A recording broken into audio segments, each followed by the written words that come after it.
Hello and many thanks for joining us on Nationwide, reaching you live on the network service of the NTA. I'm Ian Ray John. Welcome. In continuation with operations designed to mitigate banditry activities in Zamfara and other contiguous states, troops of Operation Charan Daji have been dominating the area of operation with aggressive fighting patrols. In a statement by Acting Force Information Officer, Operation Charan Daji, Major Clement Abaide, the intensity and redoubled efforts in the conduct of these military activities has been complemented by Harbin Kunama 3. The air component of Operation Charan Daji carried out several airstrikes around Kagara, Gandu, Fakama, Fete and Dumburum Forest, which served as sanctuaries and hideouts where kidnapped victims are often hidden. 35 bandits were neutralized, while 18 suspected bandits, informants, rustlers, kidnappers, and logistics suppliers were arrested, including one Mohammed Iso, a notorious kidnapper who was intercepted in Niger Republic through collaboration with the security forces in the country. The suspects arrested have been handed over to Nigerian police and other agencies for further investigation and possible prosecution. Subsequent operations in the Prop Forest led to the rescue of 40 abductees from communities in Zamfara State. Troops of Operation Charan Daji also recovered ammunition, 10 motorcycles, 94 rustled animals, assorted charms and 2 handsets. Major Clemens says Operation Charan Daji remains resolute to the mandate of tackling the menace of armed banditry and other forms of criminal activities in Zamfara. The operation is also determined to ensure that bandits do not establish sanctuaries in the contiguous states of Kebbi, Katsina and Sokoto. In the wake of recent successes of Operation Diramikia at obliterating bandit bases in northwestern Nigeria, the Nigerian Air Force has described as false some media reports insinuating that recent airstrikes conducted by its Air Task Force killed innocent civilians in the areas attacked rather than bandits. NAF Director, Public Relations and Information, Air Commodore Bukule Daramola, in a press release, describes such reports as unfounded because most of the locations attacked are within the Rugu, Sububu and Gara forest areas, which are known armed bandit hideouts that have been attacked in the past without any outcry. Furthermore, the NAF target selection process for air operations is particularly rigorous and methodical in order to ensure proper target identification and thereby prevent strikes on wrong locations. Nigerians should therefore rest assured that the locations attacked from 8th to 11th April 2019 were selected based on human intelligence reports obtained from security agencies and other government sources, traditional and community leaders, as well as reliable vetted informants. The NAF will sustain its air operations to facilitate a return to normalcy that will enable residents in the area pursue their legitimate aspirations as its personnel continue to sacrifice towards eliminating all threats to the security and indeed the development of our beloved country. And away from security, the Secretary to the Government of the Federation has reminded elected officials that provision of quality leadership is one of the foremost expectations of Nigerians from them. He gave the advice when he received the Governor of Osun State, Gboyega Oyetola. Boss Mustafa, who again congratulated Governor Gboyega for his victory, urged him to build on the legacy of his predecessor. Our expectation of you is that you are going to build on the legacies that he has left behind, especially in the areas of infrastructural development and also in the areas of empowerment. We roll out a lot of programs that was designed to specifically take away our young persons off the streets. Governor Gboyega Oyetola said it is his determination to leave the state better than he met it that informed his visit to seek support of the SGF. Seek your support in ensuring that we're able to deliver the dividend of democracy to our people in the state. We need you in a lot of areas. Ngozi Technicure reports that Gboyega Oyetola was elected as governor of Osun State in November last year. And in other news, the Minister of Transportation, Rotimi Amechi, has directed the Nigerian Railway Corporation to commence full commercial activities on the Itakpe-Warri-Ajaokuta rail line, ending the 5 months free train ride to passengers on the axis.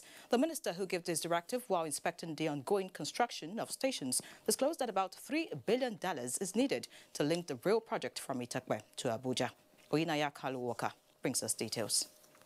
Handshakes of gratitude from community leaders in Abo to the Minister of Transportation, Rotimi Amechi, in appreciation for the fast pace of work at the Itakpe-Warri-Ajaokuta rail line project that was abandoned for more than 30 years.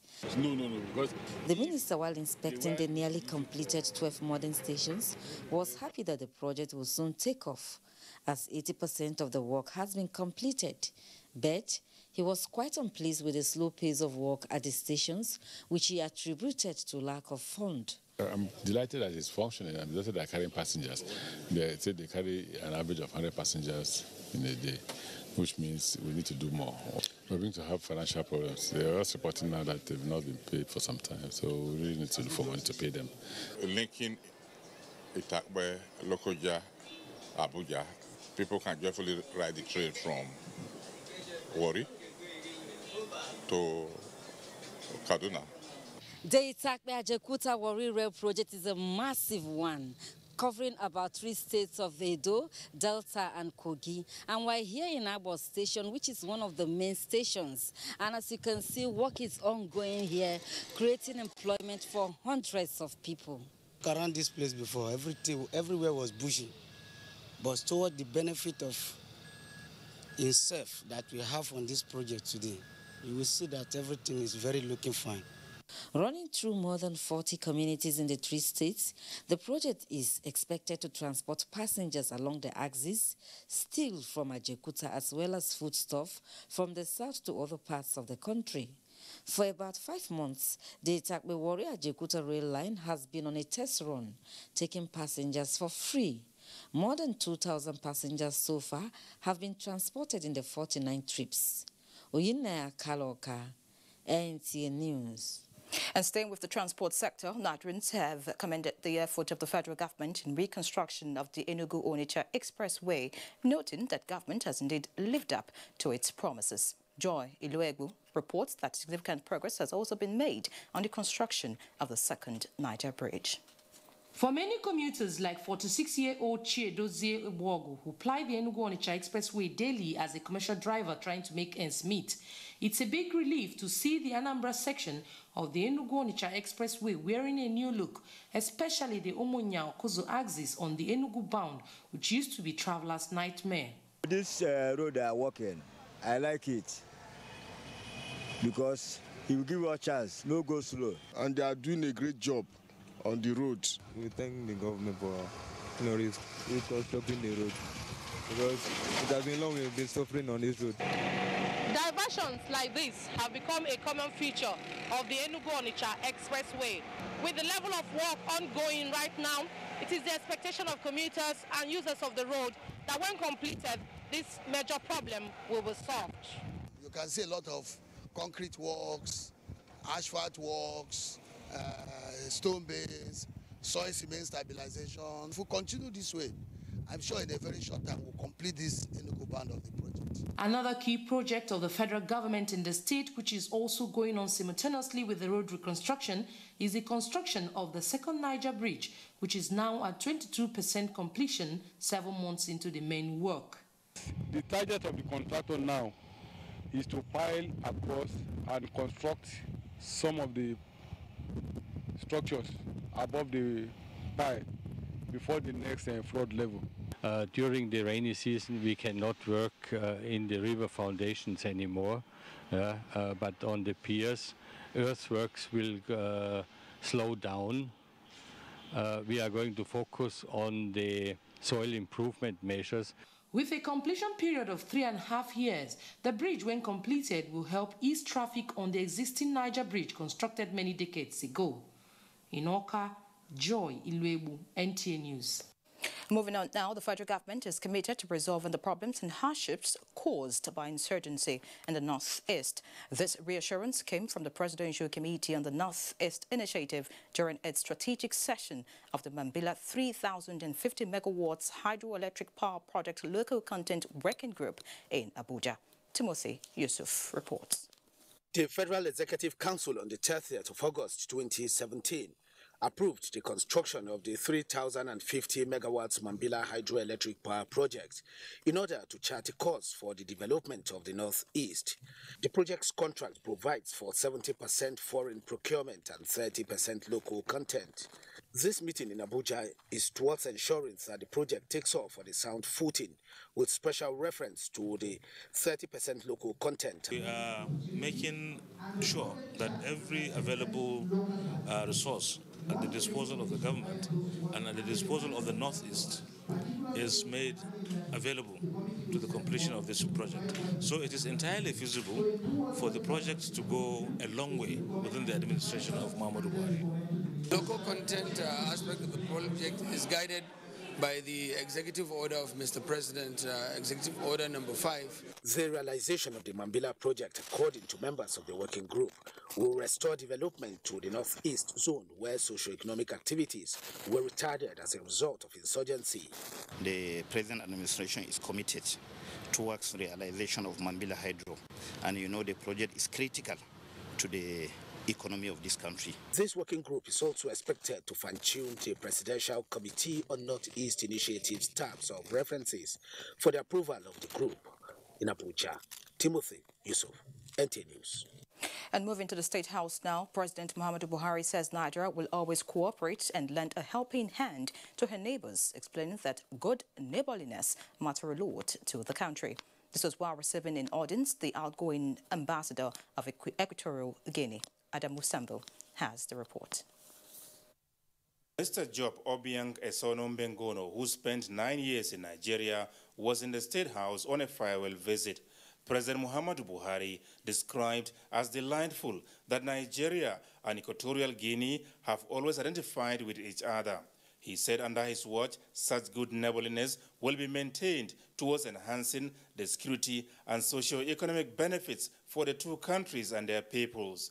The president expressed happiness that the outgoing envoy fully understood Nigeria, its people and culture during his tour of duty. Ambassador Mbengono told the president that Nigeria made a great impact on his life as he learned a lot about what he called this big and important country. The people, he said, are very friendly and warm. Congratulating President Buhari on his re-election, the outgoing envoy expressed the belief that Nigeria is in good hands and Equatorial Guinea is indeed happy. The ambassador conveyed the best wishes of President Theodore Obiang Nguema Basogo to the Nigerian leader. The president also granted audience to one of Nigeria's business moguls, Mr. Tony Elumelu, who called on Nigerians to bury their differences and support the Buhari presidency in the onerous task of taking the country to the next level. But all I know is at the heart of Mr. President is economic development of Nigeria, is youth employment, youth engagement, which, as you know, the Tony Elumelu Foundation is also very involved in. We'll continue to do our best. We'll continue to support government. We'll continue to support Nigerians so that collectively we'll create a more prosperous Nigerian society. If you look at what the president has done, his administration have done in the area of agriculture, farmers now being more gainfully engaged. That brings prosperity. We need to add electricity to it.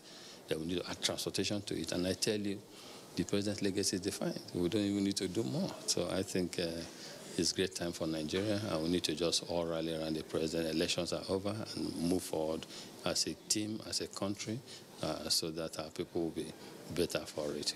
Mr. Elumelu congratulated the president on his re-election and wished him another 4 successful years in office.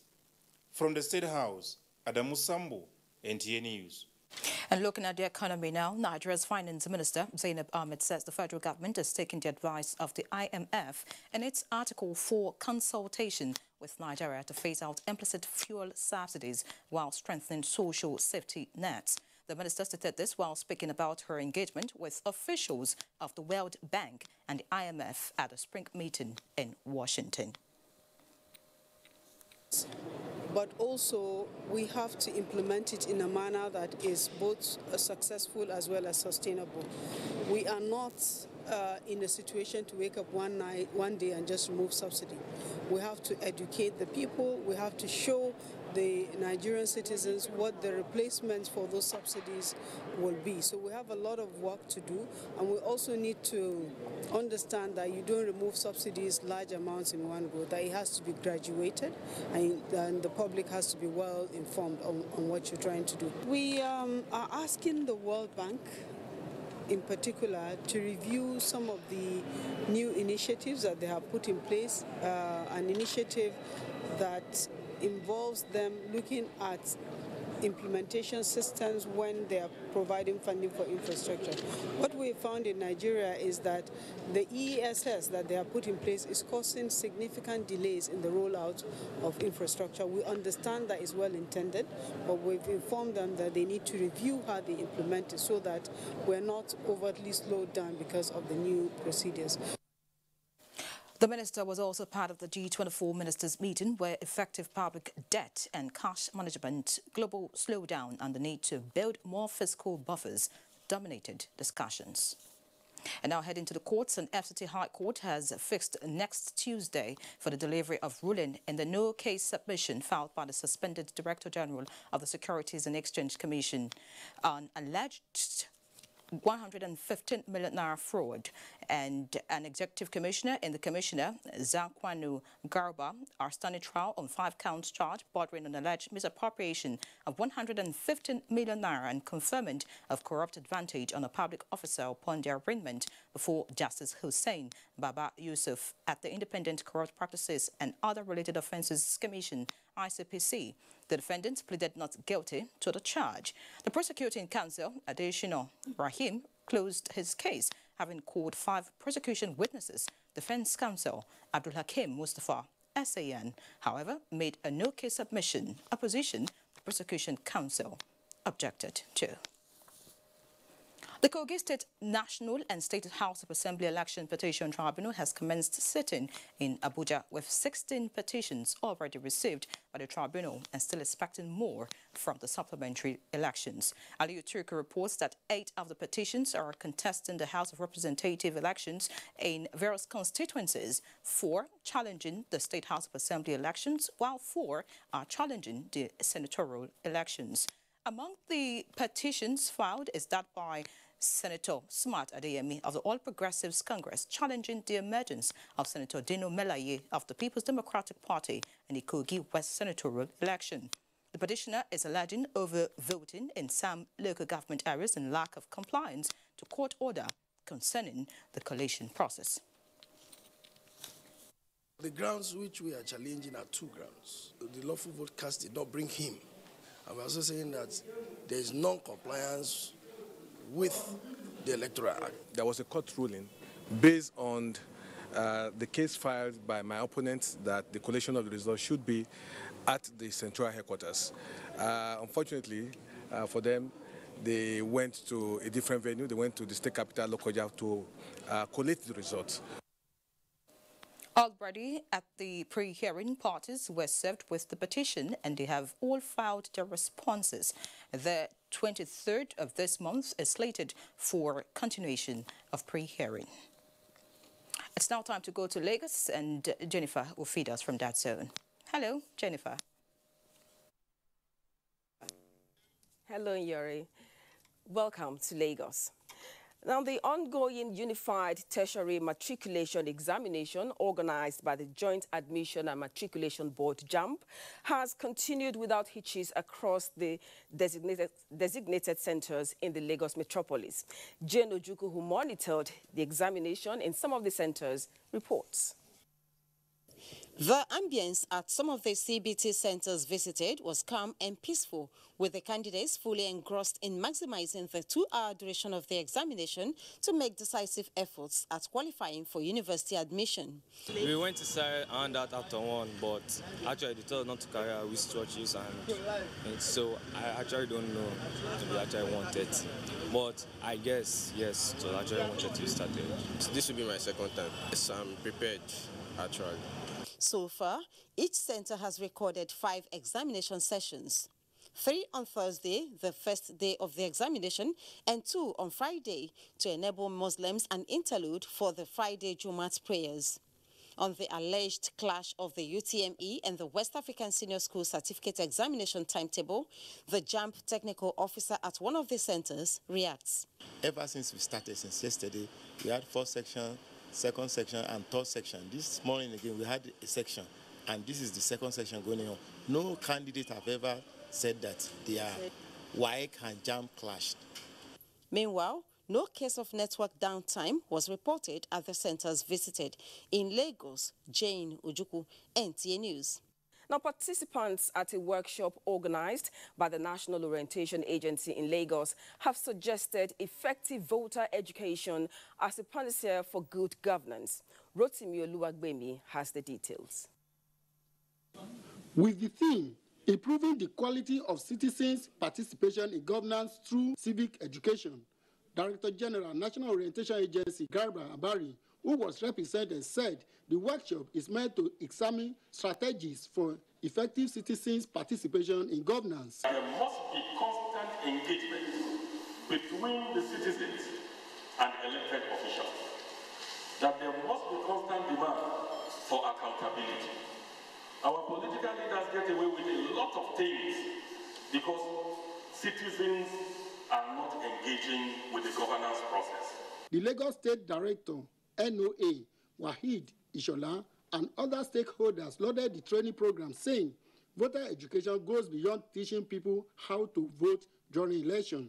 Citizens need to engage those of them in power, to demand for dividends of democracy. Governance is serious business.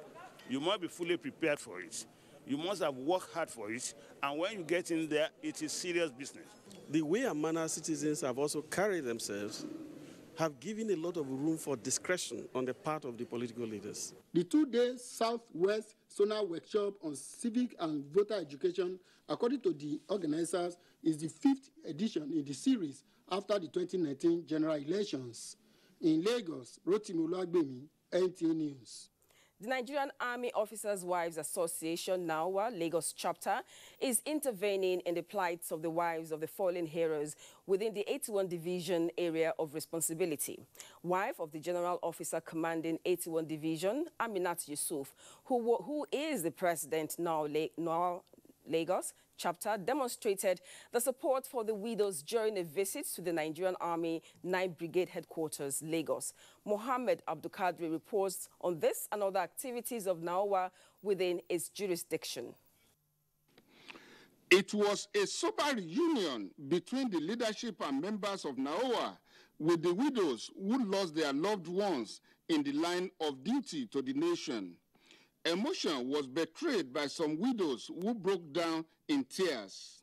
The president of NAWA Lagos branch, Aminat Yusuf, and wife of Commander 9th Brigade, Aminat Jega, wiped away their tears, assuringly always to be there for them. At the NAWA Nursery and Primary School in the brigade, which was established 10 years ago, the leadership of NAWA took turn to distribute educational materials to 746 pupils and assisted by 60 staff on its payroll.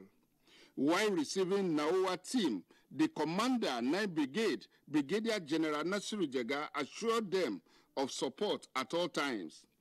The NAWA train later proceeded on widow outreach and visitation to the NAWA Nursery and Primary Schools at 174 Battalion, Odongoya Barracks, Ikorodu, and Ikeja, where similar materials were distributed to the beneficiaries. In Lagos, Muhammad Abdul Qadir, NTA News. That's all from Lagos. We'll take a break now. Nationwide continues shortly. Stay tuned.